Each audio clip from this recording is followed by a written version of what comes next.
Jusqu'à 9h, Good Morning Business. Il est 8h17 et je suis avec Éric Woerth, président de la Commission des finances de l'Assemblée, député Les Républicains. Bonjour Éric Woerth. Bonjour. Alors ce qui a changé depuis 48 heures, et ça c'est intéressant pour le paysage politique, c'est de se dire que Éric Woerth il pourrait être aux commandes d'ici un an. C'était pas évident avant le premier tour des régionales. Là on se dit que tout est possible, non ? Je crois que l'élection présidentielle était déjà assez ouverte, mais là, elle est très très ouverte. Beaucoup de monde peut gagner, ça veut dire aussi que beaucoup de monde peut perdre. Mais même la fatalité qui faisait que Mme Le Pen était de toute façon, quoi qu'il arrive, au second tour, est quelque chose qui peut être remise en cause. Alors du coup, on va vous écouter d'autant plus attentivement. Qu'est-ce que vous feriez si vous étiez aux manettes, soit à la place de Bruno Le Maire, soit ailleurs ? Quel est votre diagnostic sur l'état économique de notre pays ? On a beaucoup dépensé depuis un an, beaucoup d'autres pays l'ont fait aussi, mais enfin on va atteindre près de 120% d'endettement par rapport au PIB. Les Français ont l'impression maintenant qu'on peut dépenser sans compter, que les milliards pleuvent. Ça va être difficile de garder votre image pas de père la rigueur, mais de gestionnaire sérieux. Est-ce que c'est audible aujourd'hui ? Est-ce que les Français peuvent vraiment entendre ce discours ? Audible, je ne sais pas. Sans doute pas. Il faut l'admettre. Mais nécessaire, oui, évidemment. Enfin, le pays ne peut pas fragiliser ses finances comme un ménage fragiliserait, ou une entreprise fragiliserait ses finances au-delà de la normale. Donc tout ce qui a été fait pendant la crise, elle n'est pas terminée, mais tout ce qui a été fait et continue à être fait pendant la crise est une bonne chose. On a aidé l'économie à survivre, majorité et opposition. Vous auriez dépensé autant ? Sans doute, oui, je ne sais pas, peut-être moins, j'en sais rien. C'est difficile de faire. Mais on aurait eu la même logique, c'est-à-dire de soutenir l'économie par de l'argent public. Quand il n'y a plus rien d'autre, il faut le faire. Au fond, vous auriez fait la même chose que Bruno Le Maire. Sur les salaires, c'était... on n'aurait pas fait quelque chose de très très différent, d'autant plus qu'on a voté. On a voté pour les textes présentés, et on les a souvent anticipés. Donc on n'a pas uniquement été des observateurs immobiles, on a beaucoup anticipé et beaucoup proposé. Donc il fallait soutenir l'économie. Simplement, la dette du pays depuis une dizaine d'années, elle a augmenté de 1000 milliards d'euros. 1000 milliards d'euros, donc c'est évidemment quelque chose de considérable. Et on ne peut pas être à la merci de toutes les augmentations de taux d'intérêt qui se produiront. Dès que vous augmentez les taux d'intérêt, 1% de taux d'intérêt, c'est pas beaucoup, 1% des taux très faibles. C'est 30 milliards à 10 ans pour le pays. Et 30 milliards de charges définitives. Même si on rembourse pas tout à fait insupportable. La dette, même si on l'amortit pas, il y aura les charges d'intérêt à payer. Et évidemment, parce qu'elle roule, vous savez, cette dette, comme on dit. Ça veut dire qu'on emprunte pour rembourser. Donc les États font ça, et puis à un moment donné, ça marche plus. Il y a un problème de confiance.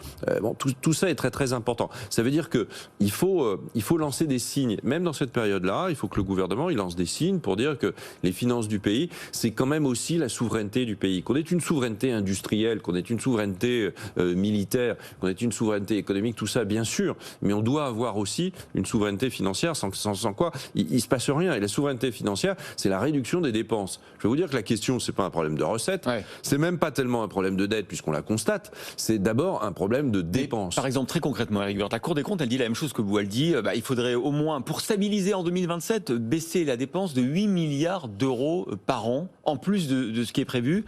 Comment on fait ? Dans quoi on sabre ? C'est la question éternelle, au gouvernement d'y répondre, un peu partout, pour tout vous dire. Un peu partout, il faut hiérarchiser les choses. Du rabot ? L'État. Du rabot partout ? Est-ce qu'il faut pas... Non, c'est pas une politique... Être plus ambitieux, quand même. C'est très mauvais, une politique de rabot. Ça veut dire que partout, il faut se poser la question de l'efficience de la dépense publique. Et quand vous posez quand vous posez ces questions partout, l'État, il dépense de plus de 450 milliards d'euros. Donc il faut évidemment, à chaque politique publique, interroger chaque politique publique sur son efficacité. Est-ce qu'elle remplit la fonction, les politiques d'emploi, toutes ces politiques qui sont des politiques où on met beaucoup, beaucoup d'argent. Même l'enseignement, on met beaucoup d'argent sur l'enseignement, plus ou moins selon les degrés d'enseignement que d'autres pays. Est-ce qu'on est content de notre système d'éducation ? Je me recuse absolument personne. Les profs font très très bien leur boulot, en général.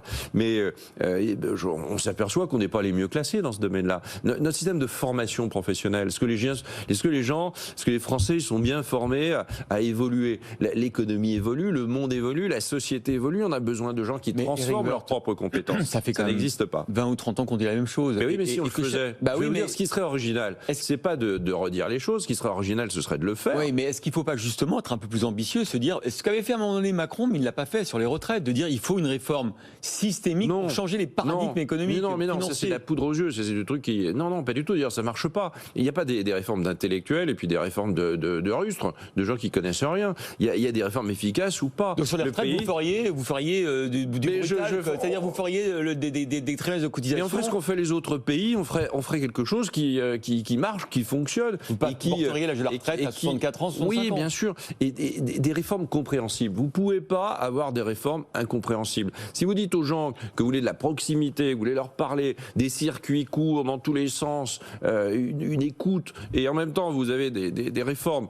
extraordinairement importantes pour votre propre vie, auxquelles vous ne comprenez strictement rien, il y a un problème de démocratie, tout simplement. Donc la réforme des retraites de 2020, personne n'y comprenait rien. Je l'ai suffisamment dit, et sur ce plateau pendant bien longtemps, et à l'Assemblée. Non, il faut poursuivre les réformes des retraites. Il faut évidemment toujours injecter de plus en plus de justice dans le système. Le système n'est pas injuste, le système de retraite n'est pas injuste. Et puis il faut repousser l'âge au fur et à mesure du temps pour que ceux qui vont partir à la retraite, ils se projettent dans un avenir.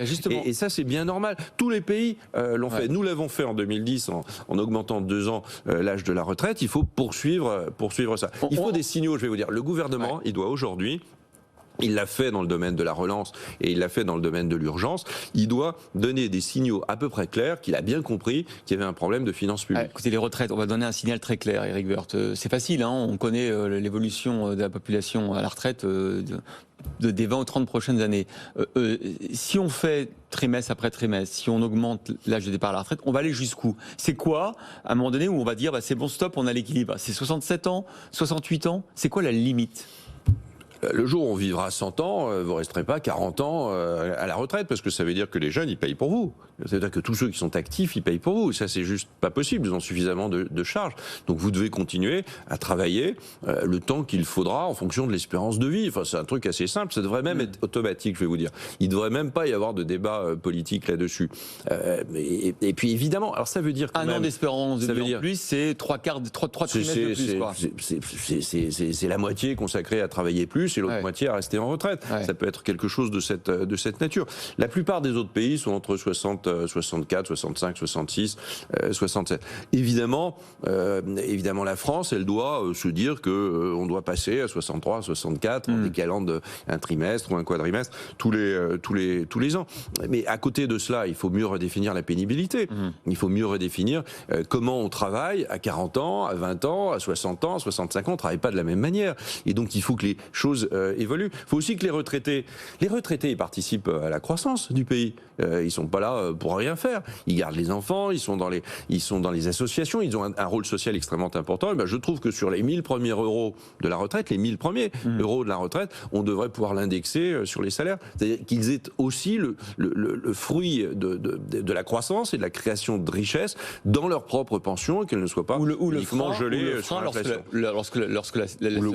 Ou le frein, c'est-à-dire que ce soit uniquement l'inflation, bien sûr. En termes de compétitivité de notre économie, qu'est-ce que selon vous, il faudrait perdre plus pour... on voit que la compétitivité de notre industrie s'est dégradée l'an dernier. Pourtant, il y a eu la baisse de l'impôt sur la société, il y a la promesse de la baisse de l'impôt de production. Est-ce qu'il faut aller plus loin et qu'est-ce que vous feriez? Mais il faut travailler plus. Il faut qu'il y ait plus d'heures de travail. Je remets pas le débat sempiternel des 35 heures, des 36 heures multipliées par l'âge du capital. C'est à mon avis pas du tout le sujet. Le sujet, c'est combien il y a d'heures de travail produites en France au fond pour faire vivre le pays et pour faire fonctionner aussi nos systèmes de justice sociale. Bas, des moyennes européennes. On est très bas. Pourquoi? Parce qu'on part tôt, on rentre tard sur le marché du travail et puis surtout au milieu, il y a un chômage dont on ne parle plus d'ailleurs. il y a un chômage absolument extraordinaire. Quand il y a 7-8% de chômage en France, dans d'autres pays, c'est 3 à 4. Et il y a toujours cet écart extrêmement fort. Donc il faut lutter, mais résoudre le problème du chômage structurel en France. C'est ça le principal problème, c'est parce que mais c'est un problème fondamental. Certains à droite proposent de supprimer complètement l'impôt sur la production, par exemple. Oui, enfin, on peut toujours supprimer des impôts. Moi, je ne suis pas contre. Évidemment, c'est dans tous les programmes de la droite depuis bien longtemps, mais vous y croyez à moitié? Je pense que quand on a un problème énorme de finances publiques, c'est quand même très difficile de supprimer des retraites en sortant de crise, des impôts en sortant de crise. Alors, on peut toujours dire que ça déclenche plus de croissance, etc.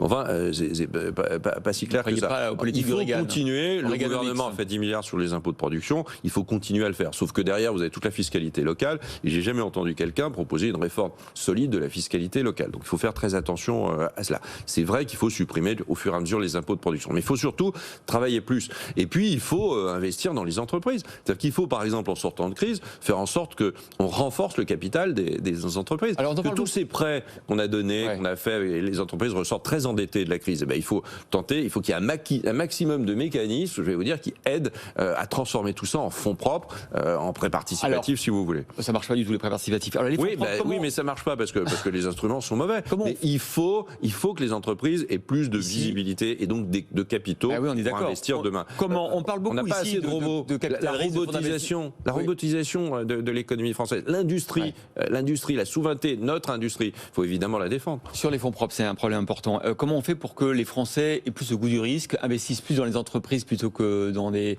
livrets d'épargne? Est-ce qu'il faut redéclencher l'idée des fonds de pension? Est-ce qu'il faut flécher l'assurance vie vers moi j'avais proposé qu'il y ait un livret comme le livret A, mais au fond que l'épargne des Français, la surépargne des Français, elle doit aller à la consommation. Enfin, la consommation, il y a beaucoup d'importations là-dedans. Il faut évidemment qu'elle aille garantir, qu'elle s'investisse dans les entreprises. Et bien, il suffit d'avoir un livret, un fonds en réalité. Et je pense que ces fonds, ils doivent être essentiellement régionaux, parce que c'est là que se passe, qu'on connaît bien le tissu industriel. Et puis, il faut une garantie. Il faut que les gens mettront l'argent s'il y a une garantie sur le capital, comme sur un livret A. Ça, c'est pas habituer les Français au risque. C'est leur dire, c'est la rentabilité. Il faut regarder la balance coût-avantage, et la balance, elle est nettement du côté de l'avantage. Il faut capitaliser nos entreprises. On le dit depuis 10 ou 20 ans, je vais vous dire. Tous ces débats-là, on les a eus. On les a jamais tranchés. Donc moi, je suis pas pour l'originalité des propositions, je suis pour l'originalité des solutions. Merci Éric Woerth, député Les Républicains, président de la Commission des finances de l'Assemblée nationale, d'avoir été sur ce plateau ce matin.